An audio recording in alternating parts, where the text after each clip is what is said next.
मेरा ये उम्र मतलब गुजरते जा रहा है अभी। ढलती उम्र में हम आपके पास आए हैं। पहले कुछ जानते नहीं, हम पापी है, कामी हैं, हमारे सारे बदगुण हैं। अभी क्या हमारा कल्याण हो सकता है? अब आप देरी से आए आध्यात्मिक मार्ग में, तो देर आए दुरुस्त आए। अगर युवावस्था में आते अहंकार होता, युवावस्था का अहंकार होता, इसलिए युवावस्था में कोई आए इसका मतलब उसके बहुत बढ़िया संस्कार है इसलिए वो आ गए। लेकिन जन सामान्य को यौवनम धन संपत्ति प्रभुत्वम अविवेकिता एकैकमप्यनर्थाय किमु यत्र सच्चतुष्टयम्, वो युवावस्था का अहंकार उनको आने नहीं देता।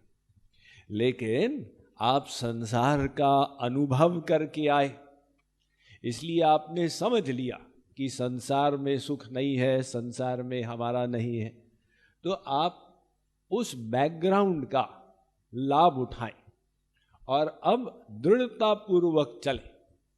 तो कोई ऐसा नियम नहीं है कि हम बुढ़ापे में साधना नहीं कर सकते। ये भक्ति ऐसी है कि आप बाल्यावस्था में करें जैसे ध्रुव ने की, या कुमार अवस्था में करें, या वृद्ध अवस्था में करें विदुर ने की, धृतराष्ट्र ने की, या मरणासन अवस्था में करें जैसे परीक्षित ने की। भक्ति में सबके सब अधिकारी, और स्पीड भी निर्धारित नहीं है। जरूरी नहीं है कि जो पहले आया वो निश्चित ही स्पीड से चलेगा, जो बाद में आया वो सबको ओवरटेक कर सकता।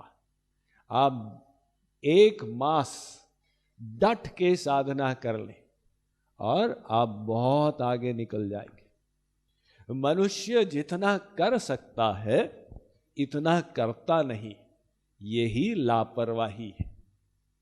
तो वो लापरवाही ही हमको धीरे धीरे चलाती। अगर आप लापरवाही को मिटा दें तो अभी आप 1 साल में सब साधकों से आगे निकल जाएं।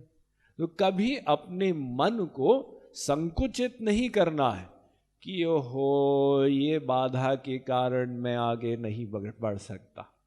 भक्ति में कोई बाधा नहीं है, क्योंकि भक्ति मन और बुद्धि की बात है, और मन बुद्धि हमारे अपने पास।